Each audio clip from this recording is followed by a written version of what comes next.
Hello everyone, Chef Kim here. Well, let's get started on some twice baked potatoes. First, I'm going to show you a cool way to make bacon bits.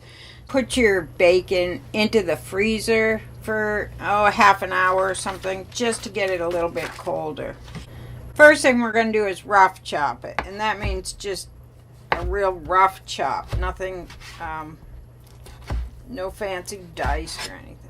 And then turn it, even though it's cut already, it just helps it to puree in the food processor a little bit better. So just kind of go back over it. If you don't do that, it's all right too. Then I'll show you what I want it to look like in the food processor. All right, so it just looks like a pureed ball of fat, which is what bacon mostly is, but this is what you want it to look like. Now, I probably did it a total of maybe 10 seconds, so be careful, don't overdo it. You still want to see a little bit of bacon pieces in there. Now, we're going to go ahead and cook it over medium high heat. So here's the bacon pieces cooking away. And then have a plate or something with paper towels or something for it to drain on. And if you save the grease, have a grease can. But I have this on, I guess it's on high, but it really should be on like medium high. We don't want to burn it, you just want to cook it. So just keep your eye on it, stir it occasionally. As you can see, the bacon is all brown, so I need to go ahead and drain it right now. These are the potatoes, they're baked off. Now, a tip, when you cut them, don't cut them this way because they're sitting flat. This is the way they were baked in the oven. So, if you cut them this way, then they'll sit better. Now, what you hear sizzling is the butter and the onions. I'm cooking those off.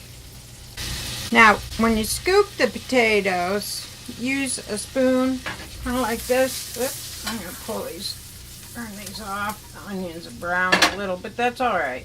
They're fine. I want to leave enough potato in here so that the shell will hold itself. You don't want to scoop out all the potato.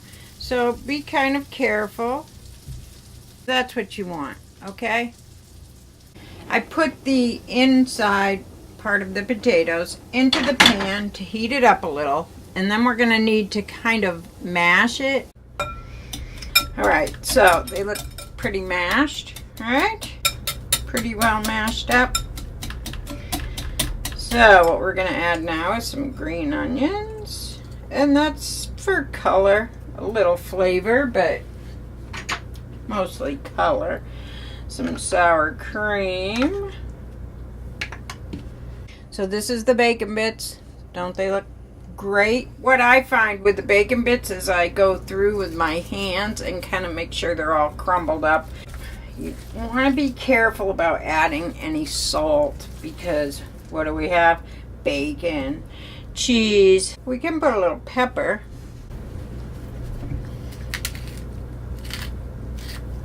And let's add the cheese.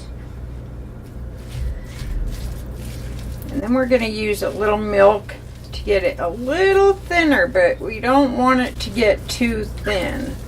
We want it to be able to hold up in the oven. So we'll add a little bit. We want it to be moist too. We don't want it to be dry, and that's why we add some milk. Sour cream helps. All right, so that's it. We just fill them up. So the last thing is just put some cheese on top, and then they're ready. You can put them in your refrigerator and they'll hold easily all day and into the next. Just keep them covered, and then when you're ready to serve them, just preheat your oven to 350. Put them in there. You don't need to put a cover on them at all. And they'll take about 15 minutes 10 to 15 minutes. Just use a thermometer to see if they're hot in the center. That's what you're trying to achieve. And of course, you want the cheese to be nice and melted. So anyway, thanks everyone for watching. Happy cooking.